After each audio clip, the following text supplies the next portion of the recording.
Elias Grayson lived a life of solitude on the edge of a distant farming colony.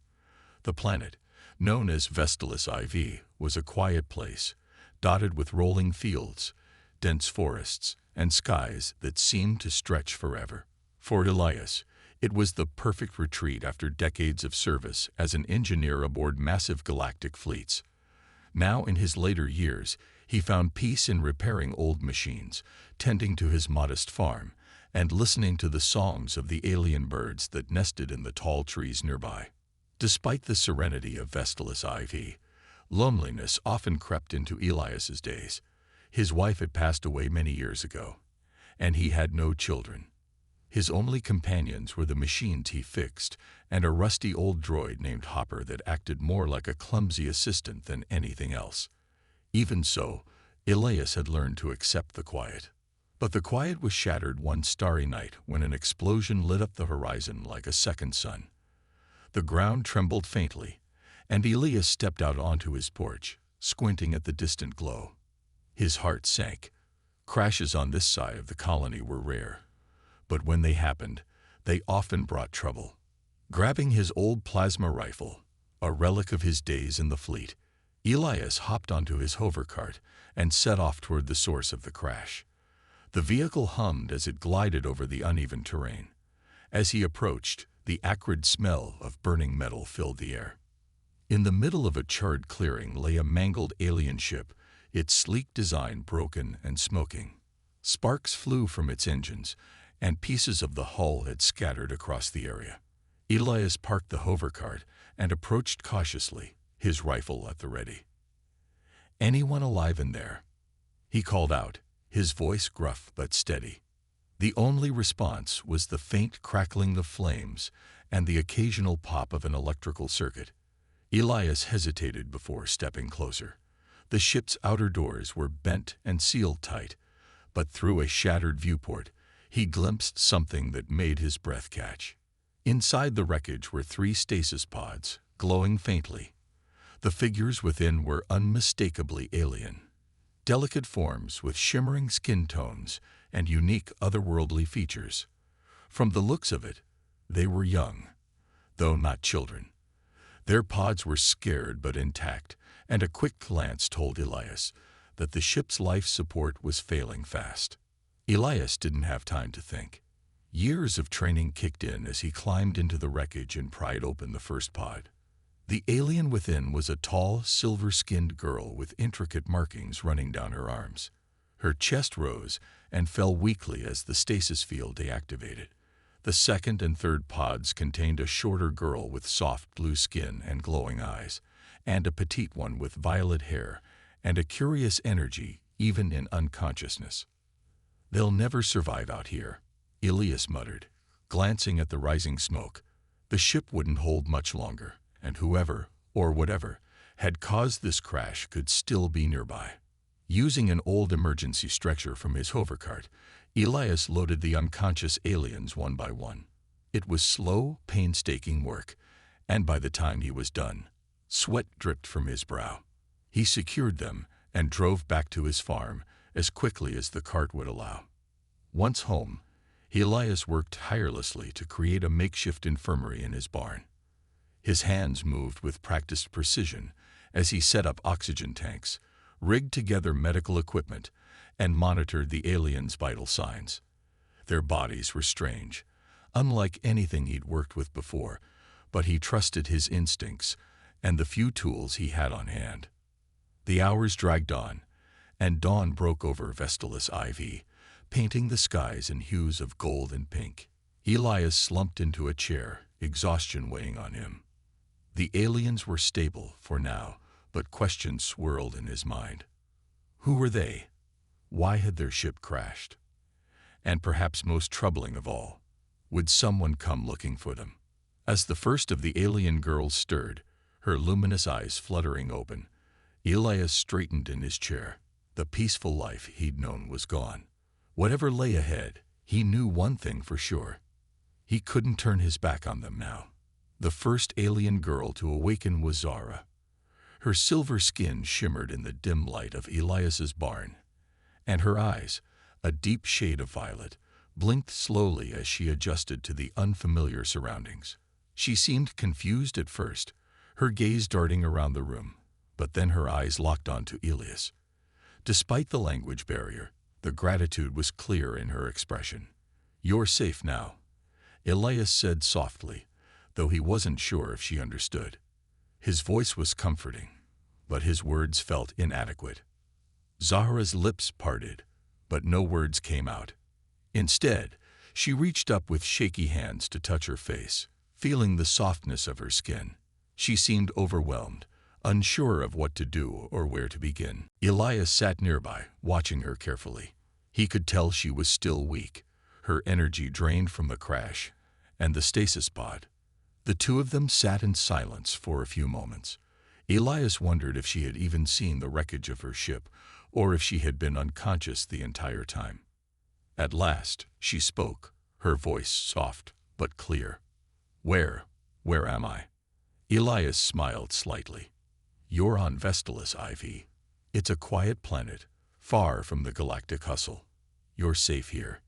Zahra studied him, still unsure, but there was something in her eyes that suggested she trusted him. After all, she had no other choice. Elias had saved her life, and for that, she felt a deep sense of gratitude. The moment was interrupted by the soft groan of the other two girls awakening. Elias turned to find Lumai and Rika slowly coming to life in their pods. Lumai was the first to open her eyes, revealing a calm, peaceful blue glow that reminded Elias of the ocean. She looked around with a gentle curiosity, her fingers brushing against her skin as if trying to piece together the fragments of memory. Rika, the youngest of the three, let out a small gasp as she woke. Her violet hair tumbled over her face, and she immediately sat up, her wide eyes taking in the surroundings with a childlike wonder. Elias quickly moved to their side. "Easy now. You're safe. Just take it slow," he said, trying to reassure them. Lumai blinked, her voice barely a whisper. "Who are you?" "I'm Elias Grayson. I found you after your ship crashed. You've been unconscious for a while," he explained gently. Rika's voice was full of energy as she spoke, despite her grogginess. "Ship. Crash. Are we okay?" She looked around, her small face lighting up with curiosity. "We're all okay for now," Elias answered, though a part of him wondered just how long they would be safe. "You'll need to rest and recover." The three girls were quiet for a moment as they absorbed his words. There was no fear in their eyes, but a certain sadness lingered, as though they had seen too much hardship already. Zahra, the oldest, slowly pushed herself into a sitting position and spoke. "You saved us." Elias nodded. "I couldn't leave you out there." He paused, his mind racing. "Your ship wasn't meant to crash, was it?" Zahra exchanged a glance with Lumai, who nodded softly. "No," Zahra replied. "It was sabotage." The words hung in the air, heavy with meaning. Elias could see the pain in Zahra's eyes, and it made his heart ache. These girls hadn't just been stranded. They had been betrayed. For the next few days, Elias worked tirelessly to make them comfortable. He offered them food from his simple kitchen, though they seemed to eat far less than he expected. He tended to their wounds and fatigue, repairing what little equipment he had to help them. It was clear they were not like humans, but their physiology was fascinating. Zahra's telepathic abilities, which she began to show once she regained strength, helped Elias understand more about their world. She could send thoughts, impressions, and emotions without speaking. Lumai, with her soothing touch, helped heal the small cuts and bruises the girls had sustained from the crash. The healing was slow but steady, and soon the barn that had been nothing more than a shelter for Elias's farming equipment was transformed into a space of recovery. As the days passed, Elias found himself growing attached to these strange, yet warm-hearted beings. They had a quiet grace about them, even in their vulnerable state. Zahra, the leader, was still distant at times, but Elias could tell that she was beginning to trust him. Lumai's kindness was evident, her gentle nature a balm to the rough edges of their situation. And Rika, despite her youth, showed Elias a sense of wonder and joy that reminded him of simpler times in his own youth. One afternoon, as the sun began to set and the sky turned to shades of pink and gold, Elias sat outside the barn with Zara. The air was cool, and the scent of blooming flowers from the nearby woods filled the air. "I'm not sure what comes next," Elias said, his voice thoughtful. "But I'll protect you, as long as I can." Zara looked at him, her violet eyes shining in the fading light. "We will stay here for now, then, until we know where to go." Elias smiled softly, though the uncertainty of the future loomed over them both. There was much to be done and many questions to answer, but for now, the three girls were safe, and that was enough. Days turned into weeks as Elias continued to care for the three alien girls, but the peaceful routine of farm life was soon interrupted. One evening, as the sun dipped below the horizon and the last light of day began to fade, Elias noticed a strange movement in the sky. The stars twinkled brightly, but there was something else, a shadow moving against the stars, just beyond the atmosphere.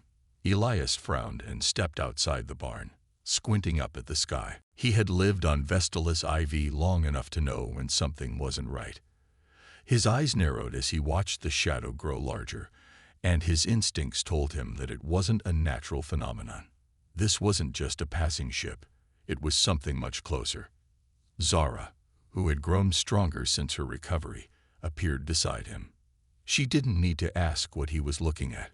Her sharp eyes followed his gaze, and she stiffened. "They're coming," Zara said quietly, her voice tense. Elias didn't need any further explanation. The faint hum of engines grew louder, and soon the shape of a large craft emerged from the darkness, descending toward the planet's surface. It was sleek, menacing, and unmistakably military in design. Elias's heart sank. He had no doubt that this ship was here for the girls. "The slavers," Zara muttered, her eyes filled with a mixture of anger and fear. "They found us." Elias cursed under his breath. He had hoped that the slavers, the ruthless syndicate that trafficked in sentient beings, wouldn't track them down so quickly. But the girls weren't ordinary aliens. They were special. Their kind had been targeted by the slavers for years, and now their past was catching up with them. Without wasting another second, Elias turned and rushed into the barn. He found Lumai and Rekka, both of whom were in the middle of a quiet conversation. Their faces grew pale as Elias explained the danger approaching. Lumai, ever calm and composed, nodded solemnly. Rekka, the youngest, didn't fully understand the gravity of the situation but sensed the urgency in the air. "We have to leave," Elias said, his voice steady but firm. "We can't fight them head-on. Not yet. But I can give us time to prepare." Rekka's eyes widened. "Leave? Where will we go?" Elias looked at her, his heart aching. "We'll make a stand here, on the farm. I know this land better than anyone, but you need to stay hidden for now." Zara stepped forward, her gaze hard. "No, we fight. We've run from them long enough." Elias hesitated. He had thought about the possibility of a battle, but he hadn't planned for it. His old military skills were rusty, and the girls weren't trained soldiers. But Zara's determination was clear, and Elias saw something in her eyes, a fire that reminded him of his younger self. He had no choice but to trust her. "All right," Elias said after a moment of silence. "We fight." The slaver ship landed just outside the farm, kicking up dust and gravel in its wake. Elias could hear the thud of heavy boots hitting the ground as the slavers disembarked. They were dressed in dark, armored suits, their faces obscured by helmets. A chill ran down Elias's spine as he realized that these weren't just ordinary slavers. These were soldiers. Elias led the girls to the barn's back door, where they would have a clear view of the approaching slavers.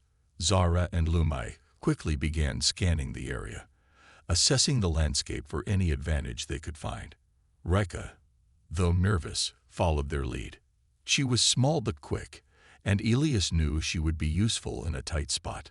"We don't have much time," Elias said, checking his old rifle one last time. "Get into position. We'll set traps along the path they'll take. Lume, can you help me with the wires?" Lume nodded, her calm demeanor never wavering. "I can." As the slavers drew closer, Elias's mind raced. He rigged a few old, homemade explosive traps and set them in strategic places along the field.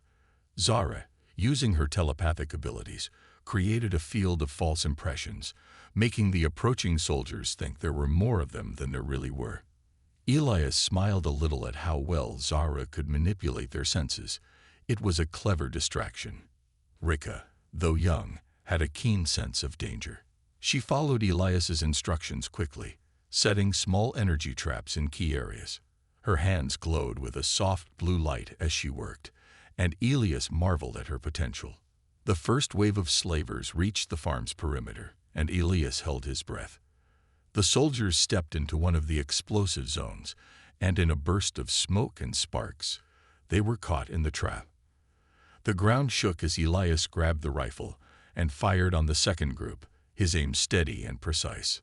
Zahra's telepathic push hit the attackers like a wave, confusing them long enough for Elias and the girls to gain the upper hand. Lumai's calming energy also made some of the soldiers hesitate, unsure of their next move. But it wasn't over yet. More slavers were coming. The battle had just begun. Elias stood tall, sweat dripping from his brow, but his resolve was stronger than ever.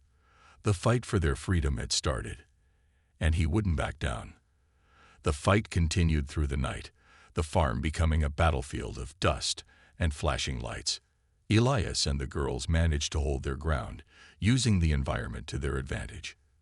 The explosive traps had slowed the slavers down, but the enemy was relentless. Elias knew they couldn't keep this up forever. Their resources were limited, and the slavers were growing more organized. They needed help.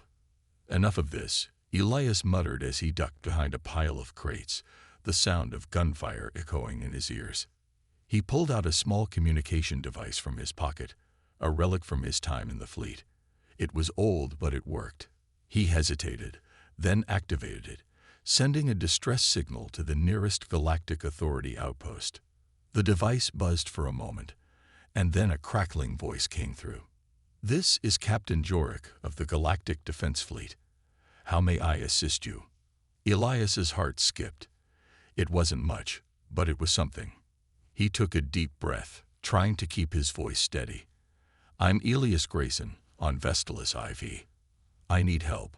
I'm under attack by a group of slavers. They'd found me, and I can't hold them off much longer." There was a pause on the other end, and Elias could hear the faint sounds of people talking in the background. When the voice came back, it was colder, more distant. "Slavers, you say? We've received similar reports from nearby systems, but we're stretched thin. The closest fleet is days away from your location." Elias felt his stomach drop. "Days? I don't have that long. They'll be here soon, and I'm not sure I can protect the girls any longer." "I understand," Captain Jorik's voice replied. But there was no urgency. "You'll have to handle it yourself for now. We suggest you evacuate the area and prepare for a safe retreat." Elias clenched his fists, frustration boiling inside him. He couldn't just leave the girls. He couldn't abandon them to the slavers, not after everything they had been through. "You don't understand. They're not just any aliens. They're targets. The slavers are after them specifically. If I run, they'll die." The voice on the other end softened, but only slightly. "I'm sorry, Grayson. There's nothing more we can do. I suggest you hide and wait for the fleet's arrival." The transmission cut off, leaving Elias staring at the screen in disbelief. He couldn't believe what he had just heard. The Galactic Authorities, the ones who were supposed to protect the innocent, had turned their backs on them. He had fought for the fleet once, fought in wars across the galaxy. But now, when it truly mattered, they wouldn't lift a finger. The thought stung more than Elias was willing to admit. He looked over at the girls, who had been watching him. their faces worried but filled with hope. Zara, sensing his frustration, walked over to him. Her violet eyes were steady, though they held a quiet sorrow. "You can't rely on them," Zara said softly, her voice filled with quiet wisdom. "We've been abandoned before. You're the only one who can help us now." Elias nodded, trying to keep his emotions in check. He had to think. There was still time, but not much. He couldn't just stand by and wait for some distant fleet to show up. They had to make their own fate. He had to protect the girls, no matter the cost. "We fight," then Elias said, his voice filled with a new, determined resolve. "We don't run. We make our stand here." Zara placed a hand on his shoulder, her grip firm. "You're not alone in this. We will fight with you." Lumai, always calm, stepped forward. "We can use the land to our advantage. The forests, the fields, the terrain. The slavers might have numbers, but we have knowledge." Rika, who had been quieter than usual, nodded fiercely. "We won't let them take us again." Elias felt a surge of pride in his chest. These girls, who had endured so much, were ready to stand by him. They were no longer helpless strangers to him. They were his family, and he wasn't about to lose them. He quickly gathered the girls and outlined his plan. "We need to make it seem like we're retreating. We'll leave some of the farm defenses active to confuse them, and then we'll use the cover of the forests to escape to a better defensive position. We'll ambush them," Zara added, her voice sharp. "When they think we're running, we'll hit them where it hurts." Elias smiled at her. "Exactly. We won't let them catch us off guard. We're going to make sure they regret ever coming here." The girls worked together, their skills and abilities complementing each other. Zara continued using her telepathy to send false signals, making the slavers think they were leaving. Lumai and Rika helped set traps, placing them in areas where they could create chaos. Elias worked quickly, setting up explosive devices in the right places. As night fell, the slavers began moving in. Their soldiers, once confident in their numbers, were now uncertain. The farm looked empty, with no signs of life. But Elias knew the real battle was just about to begin. It was time to show the slavers just how wrong they were to think they could take what they wanted from this world. The night was still, the air heavy with anticipation. Elias crouched behind a large rock at the edge of the forest, watching the slaver soldiers approach. The glow of their flashlights cut through the darkness, moving cautiously as they spread out across the field. They were confident, expecting an easy capture. They had no idea what was waiting for them. Elias signaled to the girls. Zara, Lumai, and Rika were positioned nearby, hidden among the thick trees. Zara's violet eyes glowed faintly in the dark as she focused her telepathic abilities, creating an illusion of movement in the distance. The slavers, fooled by the trick, moved further away from their planned path, making the perfect opening for the attack. Lumai, with her quiet strength, moved into position, ready to trigger the first of their traps. Rika, always the quick one, stayed low, her sharp eyes scanning the area. Elias had never been prouder of them. They were no longer helpless refugees. They were warriors in their own right.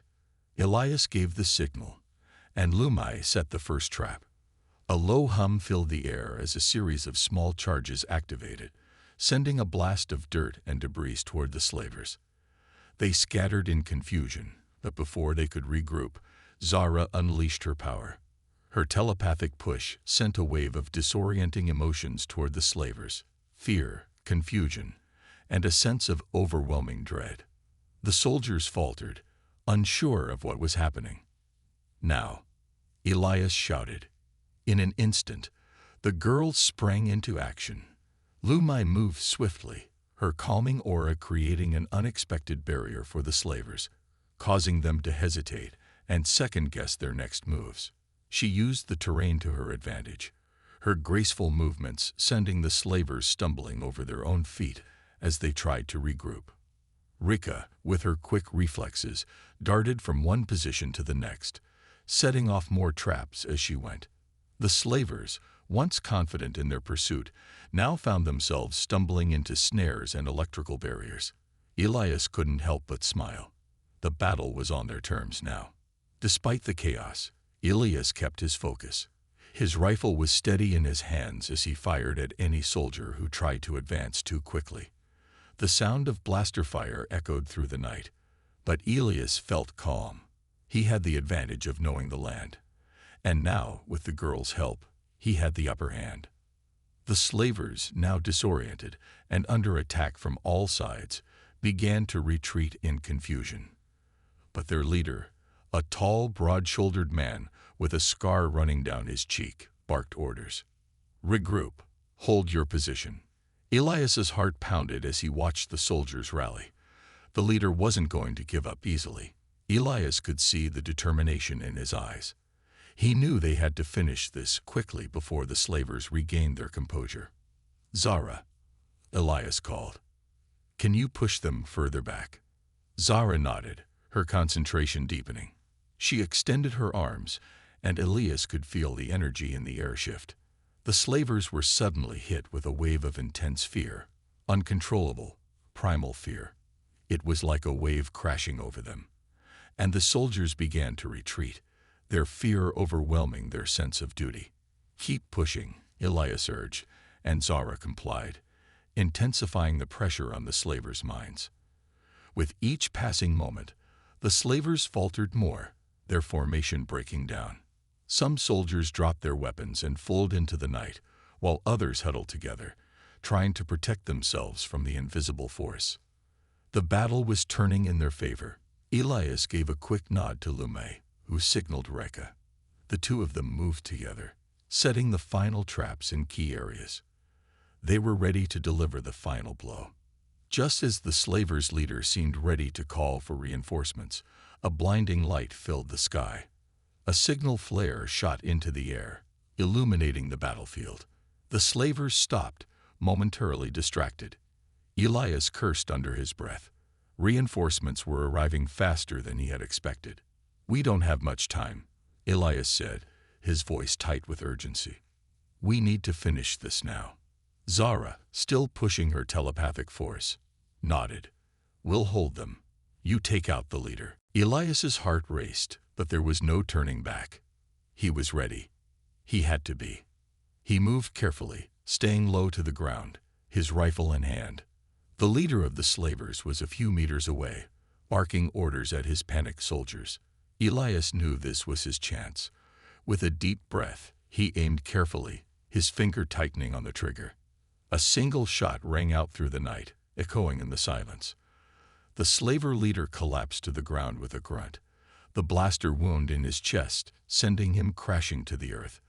The remaining soldiers froze, staring in disbelief at their fallen leader. For a moment, everything was still.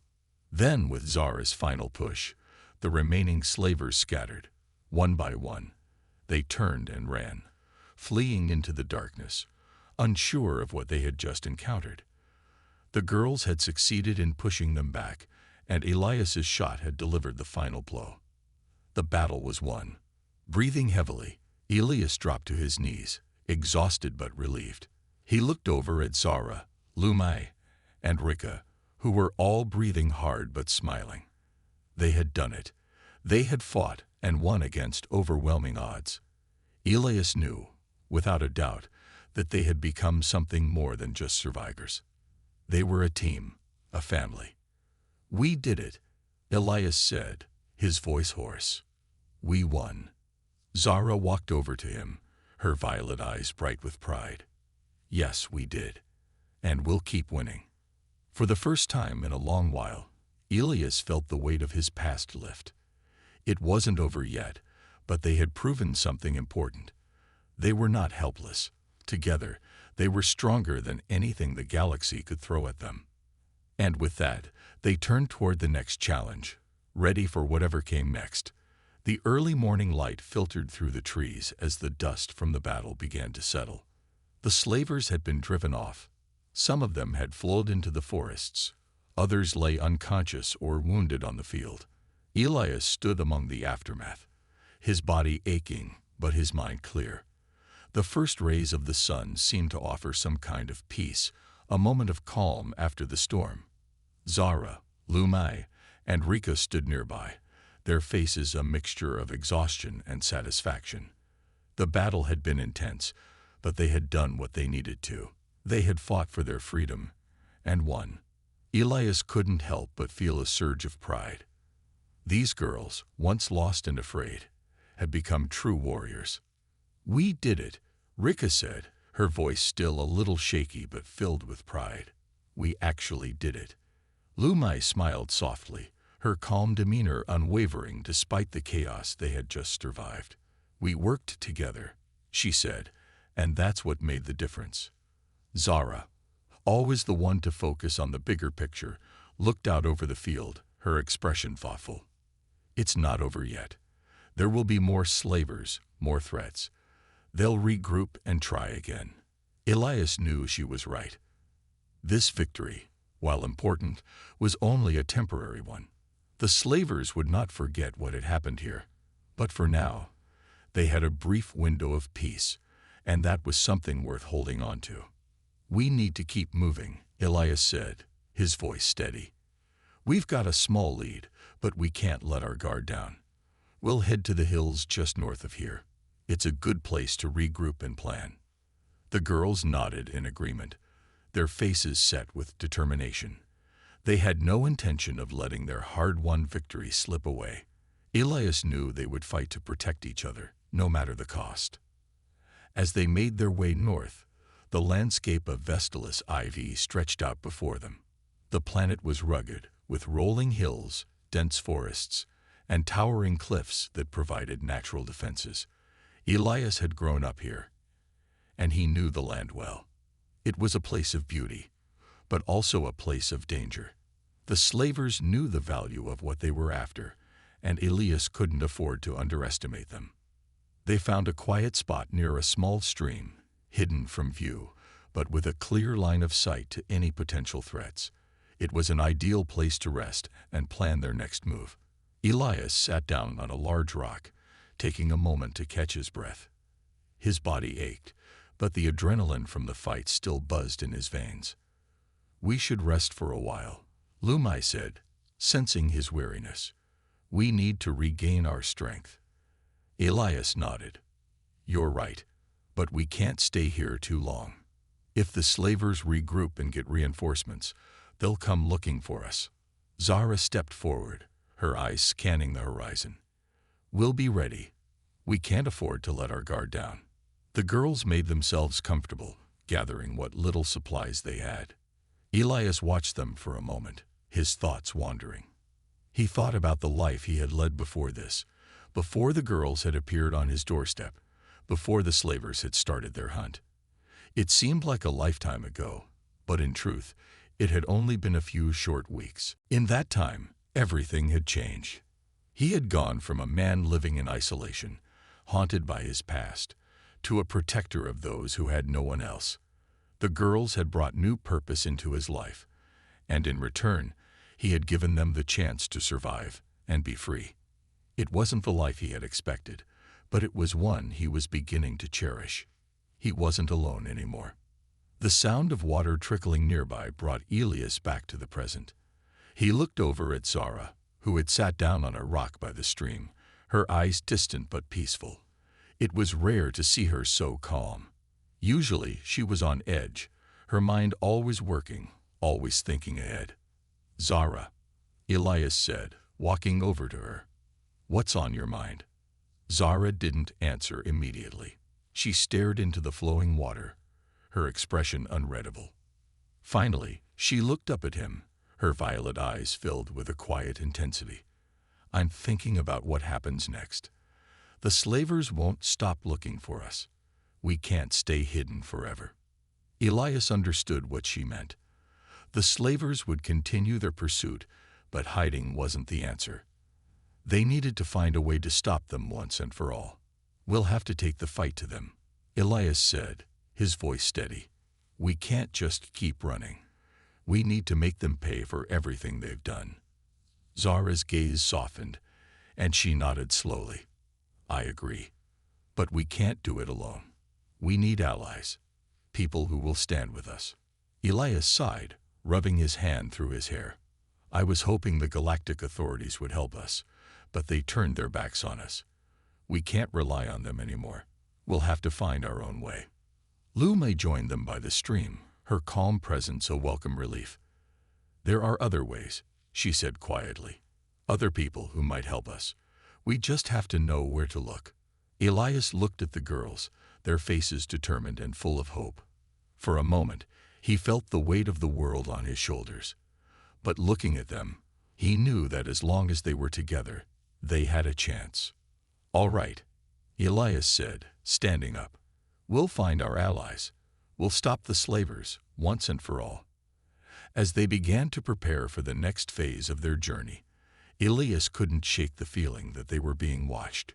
It was just a gut instinct, but he knew the slavers would be relentless. They would come for the girls again. And when they did, Elias would be ready. For now, though, they had a brief moment of peace, a moment to regroup, recover, and plan their next move. It was just the beginning of what would undoubtedly be a long and dangerous journey. But as long as they had each other, Elias knew they could face anything the galaxy threw at them. The calm before the storm, he thought. And when the storm came, they would be ready to fight back. The days passed quickly as Elias and the girls prepared for the next phase of their fight. After their victory against the slavers, the tension had only grown. They knew the slavers wouldn't be so easily defeated. They would come back, and when they did, Elias wanted to be ready. But this time, they wouldn't just defend, they would strike first. Elias and the girls had spent the last few days gathering supplies and planning. Zara had used her telepathic powers to gather information from the nearby settlements, while Lu Mei and Rika scouted the area for potential dangers and new escape routes. They had to be ready for anything. We've got one shot at this, Elias said as they sat around a small fire one evening, the last rays of sunlight fading behind the hills. Once we move, there's no turning back. The girls nodded in unison, each of them understanding the gravity of the situation. There was no more hiding, no more running. They had to finish what they had started. Zara spoke first, her voice calm yet determined. We need to strike at their heart. If we can take out their base of operations, the rest will fall apart. They'll have nowhere to regroup, no way to reinforce their forces. Elias nodded. Exactly. We'll find their main base and hit them hard. We won't just destroy their equipment. We'll make sure they know they can't keep hunting us, or anyone else, ever again. Lu Mei, ever the strategist, added, we'll need to act fast. If we wait too long, they'll have reinforcements. We'll hit them when they least expect it. Rika grinned, her eyes flashing with excitement. I'm ready. Let's give them a fight they won't forget. Elias looked at each of the girls, his heart swelling with pride. They were no longer the frightened beings he had found that day on the farm. They had become a force to be reckoned with, each of them strong in their own way, each with a unique skill to offer. Together, they had become more than a team. They were a family. With their plan set, the group began the final preparations. They would need to move quickly and silently, using the terrain to their advantage. Zara's abilities would allow them to infiltrate the slaver base unnoticed, while Lu Mei and Rika would handle the physical side of things, disabling the enemy's equipment and making sure nothing was left behind. As night fell, they made their way toward the slaver's base. It was located in a valley surrounded by high cliffs, making it difficult to spot from afar. The base was heavily guarded, but Elias and the girls had the element of surprise. With Zara's mental influence, they avoided the guards and slipped through the outer defenses, one by one. We're in, Elias whispered, his voice low. Now let's move quickly. They made their way deeper into the base, their steps silent. Elias's heart raced as they moved closer to the main control center. He could feel the tension building. They were so close, he could almost taste victory. As they approached the control center, Lu Mei whispered, I'll take care of the power supply. That should cripple their communications and alarms. Rika nodded, her eyes sharp. "I'll cover you. Just give the signal." Zara stood ready, her eyes glowing faintly. "I'll keep an eye on the guards. If anyone comes, I'll give us enough time to hide." Elias took a deep breath. They were all ready. This was the moment they had been working toward. He signaled to Lume, who moved quickly to disable the power supply. Rekka followed, staying low and watching for any signs of movement. Elias stayed with Zara, watching for any potential threats. Suddenly, the ground trembled beneath their feet. Elias froze, his senses on high alert. Something wasn't right. He looked at Zara, who was staring ahead, her face tense. "They found us," Zara said, her voice barely above a whisper. "They're coming." Before Elias could react, the loud screech of alarms echoed through the base. The slavers had discovered their presence. The time for quiet infiltration was over. "Time to move," Elias shouted. Lumai finished her work on the power supply, and the base went dark. The alarms stopped, and the guards were thrown into confusion. Rika, with her speed and precision, moved quickly, disabling the slavers' weapons and cutting off their escape routes. But the slavers weren't going down without a fight. They regrouped, armed and ready. Elias and the girls faced them head-on, using every trick they had learned to survive. Zara focused her powers on the slaver leader, creating waves of confusion and fear, making them hesitate. The slavers stumbled, unsure of where to go or what to do. "Now," Elias ordered. With Zara's telepathic push overwhelming the guards, Lumai and Rika charged forward, taking down the remaining slavers. The battle was fierce, but the slavers' coordination was broken. They couldn't keep up with the girls' speed, strength, and Elias's calculated precision. After what felt like an eternity, the last slaver fell. The base was in ruins, the once organized force scattered and defeated. The group stood in the aftermath, breathing heavily, but victorious. "We did it," Rika said, a grin spreading across her face. "It's over." Elias surveyed the damage, feeling a deep sense of relief.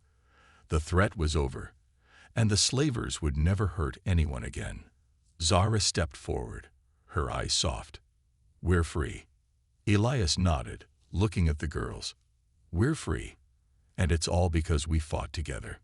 With the slavers defeated and their base destroyed, Elias knew their journey was far from over. But for the first time in a long while, he felt at peace.